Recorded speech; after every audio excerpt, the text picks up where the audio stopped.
পূজা শুরু হয়ে গেছে। ঠাকুর মশাই একটাতে গণেশের মুখ আঁকছে আর দেখি এটা কি আঁকে। এখন আমরা বেরাচ্ছি ঘট তুলতে।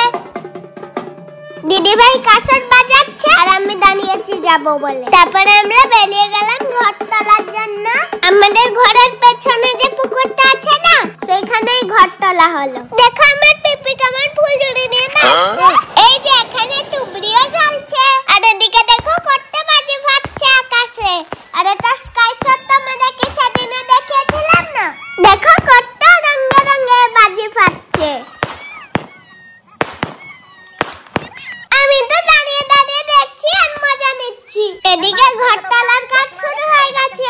এদিকে পিসু একটা তুবড়ি জ্বালিয়ে দিল। ওয়াও, কত সুন্দর লাগছে, কত উপরে যাচ্ছে দেখছো।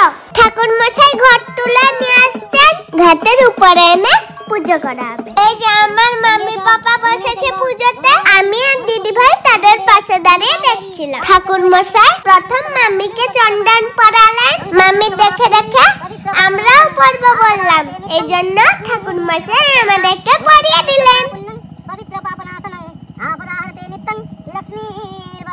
আমাদের হয়ে গেছে, তারপর পাপাকে পড়ালেন। ঠাকুর মশাই মন্ত্র করছে আর মাম্মি পাপা মন্ত্র করছে। দেখো সিঁদুর দিয়ে চন্দ্রবিন্দুর মতো আঁকা হলো। পাপা ঘটে প্রদীপ ঘুরালো, সেখানে একটু ঘি পড়ানো হলো। তারপর ঘর নিয়ে বাড়ি আসা হলো। ঠাকুরের ঘটকে ছাতা নিয়ে আসা হয়, তাই পাপা ছাতা নিয়ে আসছে। ঘট তুলনের পরে দিদুন ঠাকুর মশাই পায়ে হলুদ জল, ফুল, দূর্বা আর চাল দিয়ে ঠাকুর মশাইকে বরণ করলেন। তারপরে প্রণাম করে ঠাকুরকে ঘরে তুললেন। ঠাকুর মশাই ঘট নিয়ে এসে ঠাকুরের সামনে বসালেন। ঘট তুলে আসার পর পূজা শুরু হয়ে গেল।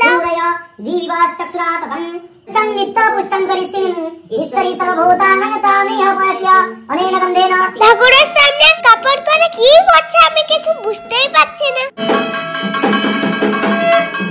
তারপর আমার ছোট ভাইকে মালা পরানো হলো। তুলোবাতি নিয়ে ঠাকুরের পাশে ঘোরানো হলো চারদিকে। তারপর শুরু হলো ফল কাটা। দেখো এখানে কত ফল আয়োজন করা হয়েছে দেখছো। আমার মাম্মি বসেছে ফল কাটতে, করাতে বলে নেওয়া হয়েছে। আবার তাতে ফুল আঁকা হচ্ছে। ওয়াও, কত সুন্দর ফুল আঁকা হচ্ছে, তাই না? এবার তার উপরে কাঠ সাজানো হচ্ছে। কাঠ সাজিয়ে তাতে ফুল দেওয়া হলো। এই দেখো এই পাত্রে ঘি রাখা আছে, এই ঘিগুলো পরানো হবে। তারপরে দৌড়ের মতন কি যে তাতে ঘি মাখানো হলো। তারপর ঘি বাটি জ্বালিয়ে এই কড়ার উপরে রেখে দেওয়া হলো। তারপর ঘি পরানো শুরু হয়ে গেল। মাম্মি পাপার সাথে আমিও বসেছিলাম। আমাকে তো ঘুম লাগছিল খুব, তাই জন্য আমি শুয়ে গেছিলাম। দেখো কেমন আগুন জ্বলছে। ঘি পরানোর শেষে একটা লাল কাপড়ে নারকেল বেঁধে দেওয়া হলো। নারকেলটা ধরে ঠাকুর মশাই মন্ত্র করলেন, তারপর তাকে আগুনে ফেলে দিলেন। পূজা প্রায় শেষ হয়ে গেছে। এবার পঞ্চপ্রদীপ দিয়ে ঠাকুরকে আরাধনা করা হচ্ছে। শঙ্খ বাজছে, কাসর বাজছে, তারই সাথে সাথে আরাধনা হচ্ছে। সবার শেষে অঞ্জলি দেওয়া হলো। দেবায় গো ব্রহ্মণ্য হিতায় চ। আমিও মাম্মি বাবার সাথে দাঁড়িয়ে গেছি অঞ্জলি দিতে। পূজার শেষে প্রণাম করলেন, আমাকে চন্দন পরিয়ে দিলেন। তারপর ঘট বিসর্জন দেওয়ার পালা।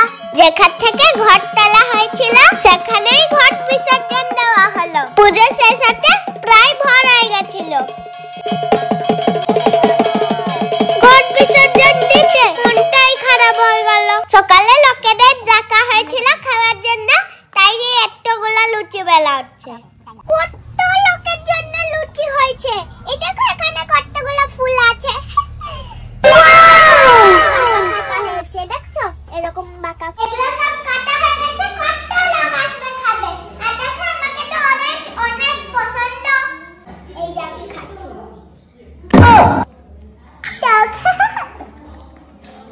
অনেক টক, কোনটা টক কোনটা মিষ্টি। বন্ধুরা একটা জিনিস দেখবে, দাঁড়াও দেখাচ্ছি। এখানে একটা ডাল, এইরকম তরকারি, কত সুন্দর তরকারি। এটাতে আমার মুখে জল বেরিয়ে যাচ্ছে খাওয়ার জন্য। দিদুন আমি আঙ্গুর খাবো। এই নাও নাও খেতে পারোনি এটাতে বীজ আছে খেতে পারবো না এই যে নাও খেতে পেরেছো নিয়েছো